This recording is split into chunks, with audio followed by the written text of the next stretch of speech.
humu nchini, na ikumbuke kwamba 54% ya mapato yote katika kila nyumba ya Mkenya kutumika kuangazia mambo ya chakula.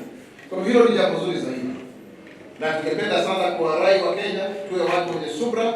Huu ni mwaka ambao ni kuhakikisha kwamba tunafanya kazi. Siasa bado, wale ambao ni wapinzani wetu ambao wanajiunda na kazi yao ni kuhakikisha kwamba serikali wanapiga chochote ambacho serikali inafanya. Niwakumbushe kwamba Mheshimiwa William Ruto na hii serikali wakati ilipochaguliwa ilipatiwa awamu ama muda wa miaka 5, na sio haki na sio sawa eti wewe mwenyewe kazi yako ni kusema kwamba rais wako asifaulu kwa mirengo ya kisiasa. Na ndio tunaona kwamba kama ni mambo ya CBC ambayo ni mfumo mpya wa elimu, sasa hivi tumeweza kuhakikisha kwamba shilingi bilioni 48 zimetengwa na kuwekwa ili kusaidia shule za msingi na za sekondari ndiposa wanafunzi wetu waweze kusoma. Fauka hayo, tunashukuru sana ushirikiano wetu na wabunge kwa sababu tumetenga shilingi bilioni 6.8 ikiwa nusu bilioni 3.4 za madarasa na zingine zikiwa, kwa sababu serikali hii inapenda kuwa na usawa. Tutoe kauli mbiu kwamba kama wewe hujaweza kufaulu katika masomo ama hukuweza kutahiniwa au ungependa kurudia kidato cha 4, unaweza kufanya katika mwezi wa Julai, mwezi wa 7, ili Wakenya pia waweze kuwa na nafasi ya kujiendeleza. Kwa kuchukua hiyo nafasi, na pia wale ambao ni watu wenye ulemavu, hususan wale ambao wanatumia braille, tunaondolea kabisa mambo ya kutumia ile mashine kwa sababu inapiga kelele sana. Sasa tumeungana na shirika la Google na tuna kifaa ambacho kinanunuliwa kwa shilingi dola 400 kumradhi, wa Kenya ambao wana ulemavu wa kutokuona waweze kuwa wanasoma kwa njia ambayo ni sawa na ya teknolojia. Na tunashukuru kwa sababu ukiangalia hata kuna mwanafunzi mmoja ambaye asiona kusema kwamba lifanywe, lakini tunaona kwamba kuna shida kidogo. Kuna walimu ambao wameanza kulipisha karo zaidi ya vile ambavyo serikali imeipata yana na vifaa kufanywa. Wanakiuka kanuni ambazo tumeziweka, na hilo sio jambo zuri na watachukuliwa hatua. Wewe mwalimu usifanye hilo kwa sababu huo ni utapeli. Tunataka kwamba elimu iwe ni ya Wakenya wote na elimu iwe ni ya watu ambao wako sawa. Na tuseme kwamba pia zaidi ya hapo, tukiangalia mambo ya vijana, tuko na huu mpango mzima wa kuhakikisha kwamba vijana wetu wanaweza kufanya kazi na serikali baada ya kuhitimu katika vyuo vikuu, na kutoka mwezi huu wa Februari na wa Machi zaidi ya vijana 3105 watakuwa katika ule mfumo wetu ama mpango wetu wa internship. Sasa watakuwa wafanyikazi wa umma wanagenzi, na kufikia sasa zaidi ya Wakenya 23,105 wameweza kufaidi kutokana na mpango huu kupitia tume ya kuajiri wafanyikazi wa umma. Na hilo ni jambo zuri zaidi kwa sababu wengi wanaweza kuhitimu, hata wengine wanafanya kazi kwa ofisi yangu na wako hapa. Na hilo ni jambo zuri sana kwa sababu linawatayarisha ili waweze kuhudumia Kenya kama nchi yao katika ule wito wa uzalendo na utaifa, kwa sababu ni muhimu zaidi watu waweze kuwa wanajitolea kwa jambo kama hilo. Pia zaidi ya hapo, tunashukuru kwamba sasa hivi ule mpango wetu wa Inua Jamii umeweza kufanya kazi, kwamba watu milioni 1.7 waliweza kupatiwa zaidi ya bilioni 3 mwezi wa Disemba. Sasa hivi tunatumia ule mfumo wa M-Pesa ili tuhakikishe kwamba tumeondoa ulaghai na udanganyifu ama kuchelewa kwa fedha kwa wale ambao wananufaika kutokana na mradi huu wa Inua Jamii.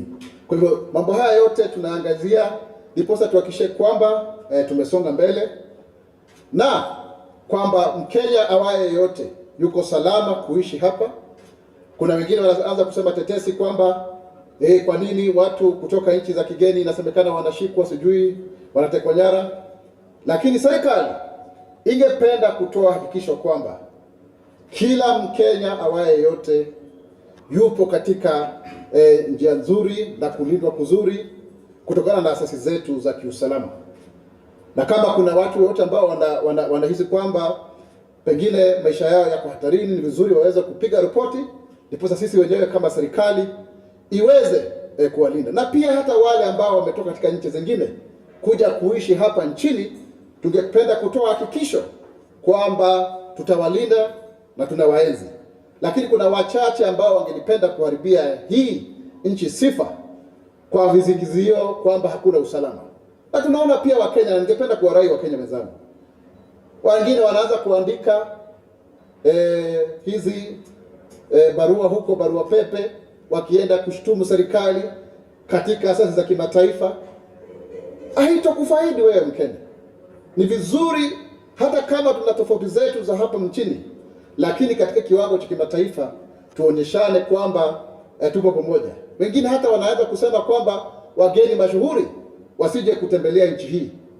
Itakufaidi nini wewe Mkenya kwamba unasema kwamba huienzi nchi yako? Hamna nchi yoyote ambayo haina tofauti zake.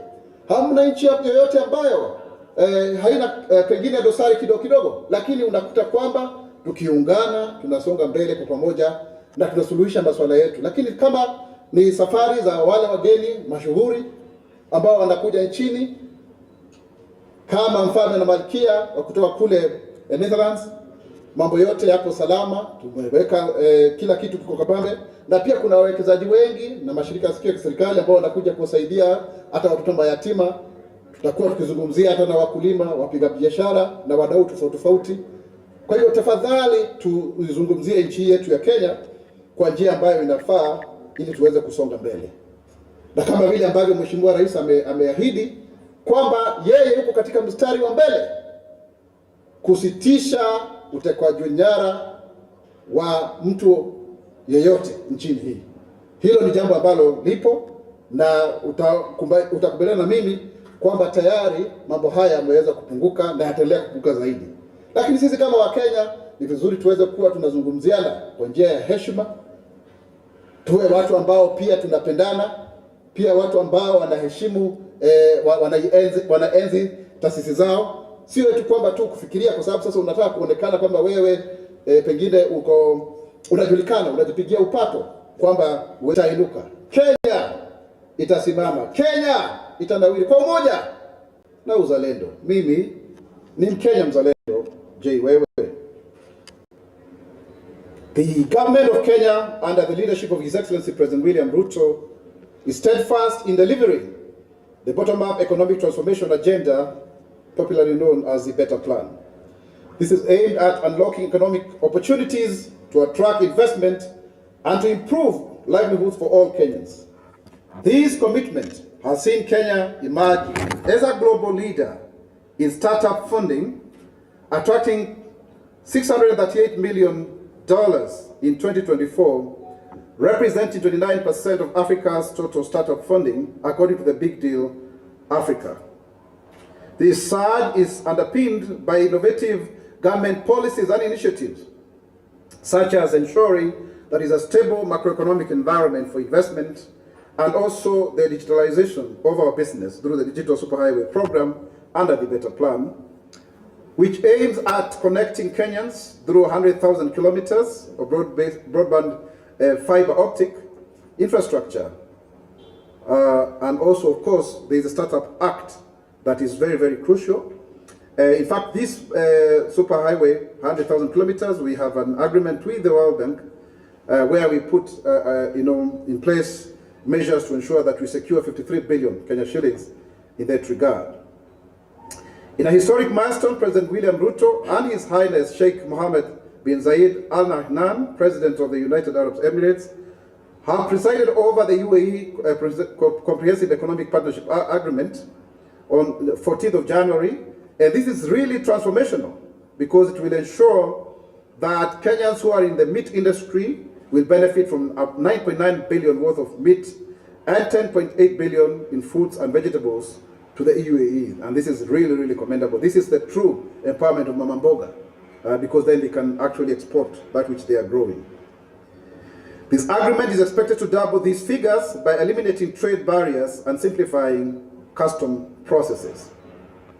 On job creation and innovation, with this kind of startup funding, we believe that Kenyans have some of the best innovations by our youth, especially in areas such as fintech, climate tech, and digital services. And this is aimed at addressing local challenges and prototyping. How is it that the world can deal with these challenges, so that then the solutions that we get here in Kenya are applied globally. Again, this startup capital will also ensure that there are employment opportunities. And of course, the Jobs Maju initiative that has seen over 243,000 Kenyans get jobs abroad has given us a lot of money as a country in terms of foreign exchange to the tune of over $4 billion US, or if you like it, about 590 billion Kenya shillings. In this regard, the access to new opportunities that come with the agreement with the UAE government also provides, opportunities in education, transport, construction, and ICT. And of course, it will ensure that this technology transfer and collaboration, thus positioning Kenya businesses to compete globally. Kenya is also a leader in green growth. As you know very well, we are the champions on climate justice, and so therefore promotion of these new technologies that are using clean energy, renewable energy, will ensure that we also leapfrog our energy sector and our, therefore, economy into the future. And further, therefore, attract more investment as enshrined in the priority areas under the Better Plan. On education reforms, we are gradually doing away with the 844 system, and most of us here are products of that process, of that system, which has served the nation for 35 years, and the last KCSE, Kenya Certificate of Secondary Education, will be in 2027. And so at that point in time, there will be no such system again. I keep on joking that as we went to standards, then they came to class, now they are grades. So it keeps on changing. And in that regard, the Kenya reforms under the CBC, they paved very well. We have seen some naysayers saying that we should do away with the system, but it's not easy. We are starting with the system, and now there are very clear pathways of professionalism in terms of social sciences, science, technology, engineering and mathematics, if you like STEM, and also sports and the arts. Those are the three main pathways for our children, so that they take it as early as possible without bombarding them to become everything and anything. As a result, we've been able to construct 14,500 classrooms with a remainder of 1,500, which will be done in the next few weeks, at a cost of 11 billion, with 6.8 billion having come from, half of which has come from the CDF, and we really thank our members of parliament. And we are going to construct another 7,290 classrooms, especially for the senior secondary level. As a result, also, the government is securing 48 billion Kenya shillings to ensure that we deal with term 1 issues of 2025. They will be disbursed. Some of it has been disbursed already. And also, in this regard, we have been able to distribute 926,618 textbooks. Further, it's good to reiterate, for the sake of those who would want to have a second chance in life, that in July they can go back to do their KCSE, or those who may have missed, and that we are very keen to ensure that we adopt new technology for those with disabilities, especially by doing away with the Braille machine, which is very noisy and very bulky and very expensive. I think it's about 85,000 Kenya shillings, by adopting the new one, the Orbit Reader, which is about $400 or 52,000 Kenya shillings or thereabout. So the government also has noted, with great concern, the introduction of band levies in some senior schools, and we want to call out those teachers who are making an extra penny. This is corruption, and we are going to take measures to ensure that that does not continue, so that we do not fleece our fellow Kenyans who are parents in those schools, because there is a very clear provision of monies for infrastructure development and such other needs that may arise from time to time. And as a result, therefore, we are calling upon Kenyans to also volunteer themselves to apply for the jobs of teachers that the teaching jobs that we will advertise. In this course, we anticipate to employ another 6,000, but that will be made, the announcement will be made in due course, so that we continue to filling in the gap that has resulted from the increased population of students and also the new competence-based curriculum. As a result of our expanding civil service, we are pleased to announce that 3,109 public service internship interns are going to be reporting in February, and a total of 23,105 graduates have since benefited, and quite a number of them, by the way, have been admitted into various other opportunities for growth. Some of them were retained in the civil service, and it's a very good opportunity to ensure that our young workforce is able to know how government functions, and so that there is technology transfer, there is institutional memory, and to expose them to various government functions. This also will create a solid foundation for careers and also actively contribute to national development while enhancing their competencies. Further, through the Inua Jamii program, Kenya itanawiri kwa umoja. Kenya itanawiri kwa umoja na uzalendo. Mimi ni Mkenya mzalendo. Thank you very much. Na uzalendo. Mimi ni Mkenya mzalendo. Thank you very much. Kwa idhini ya msemaji wa serikali, sasa ni wakati wa kwa idhini ya msemaji wa serikali, sasa ni wakati wa wanahabari kuuliza maswali. Kuna maswali moja mbili.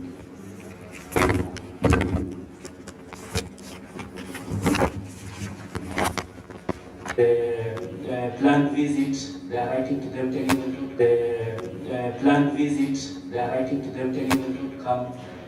What is really happening? Why is Kenya Kwanza really not in touch with its people? Okay.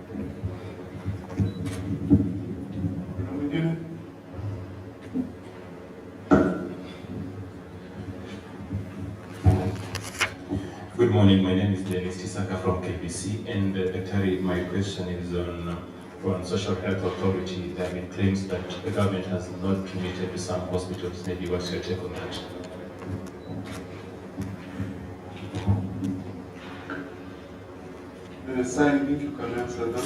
Okay, thank you, Lawrence. For the clinical officers, I still want to ask them to really be patriotic Kenyans.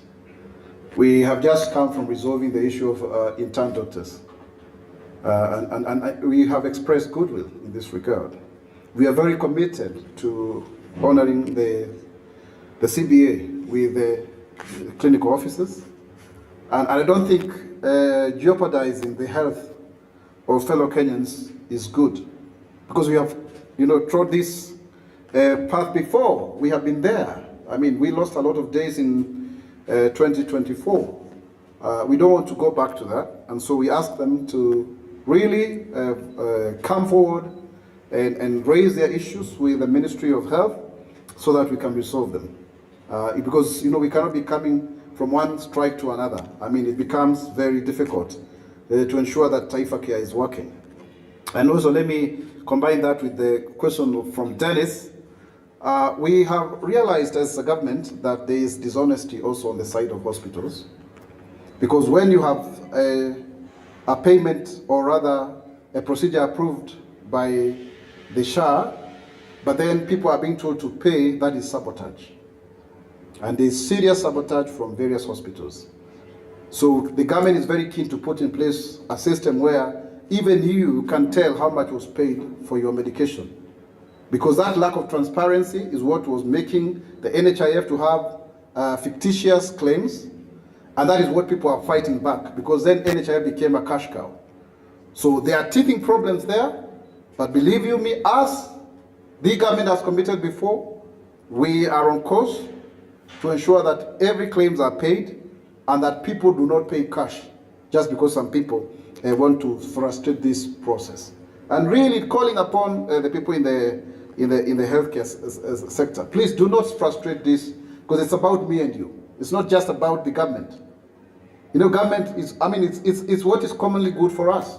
So I think that's where the problem is, the disparity between what is being approved by SHA and also what you are being told to pay. There's a challenge there, and it's a question of transparency. Now, my friend from Horizon TV, we are living in very interesting times, and I think I need to address this issue because it is not just Kenya that has this challenge. The biggest threat, the existential threat to our sovereignty and our nationhood currently is misinformation and disinformation. Because lies have been digitized and everyone is able to be a newsmaker. So much so that there is no leverage. And we have a study that shows that Kenyans are consuming news from social media 50% then from the mainstream media. So anyone can wake up using their small station called Twitter or X account or Facebook and create some lies just to attract traffic and likes. And then out of that, people are using technology or misusing technology to even generate some emails to damage the reputation of the country. So it's a big, big, big issue. It's a really big issue. And the government has really restrained itself in terms of, coming into that space and, trying to curtail some of those things. Because we believe in responsible citizenship. And therefore there should be responsible citizen journalism. So it's not because the Kenya Kwanza or the broad-based government or this administration has lost touch with Kenyans. We are very much in touch. That's why we are engaging with you, because you are the ones who interlocute between our communication and the populace.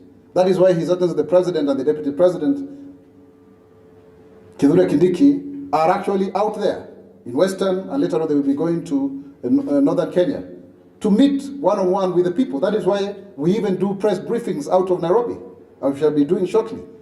But the question is, are people also responsible enough to ensure that they love their country? And that's why you keep on hearing me insisting on issues of patriotism. Because a patriotic Kenyan will not work to jeopardize the progress of his or her own country just because of the difference of political opinion. So really, I am making a passionate call for us to really remember that every partnership that we create with a different country will benefit a certain Kenyan somewhere, and it could be yourself. When we go and negotiate with the countries like Germany, and we are able to have Kenyans go and live abroad, and they are making money and they're able to support their families, it benefits all of us. When we make agreements with the country like Netherlands, having the monarchy there visiting here is a great thing. So let's just agree that sometimes we'll have differing opinions, but not to the extent of sabotaging a national interest out of popular public opinion that may just be momentary. Good. We can have another set of questions, if any. Some more questions? Asanteni sana. Mungu wabariki.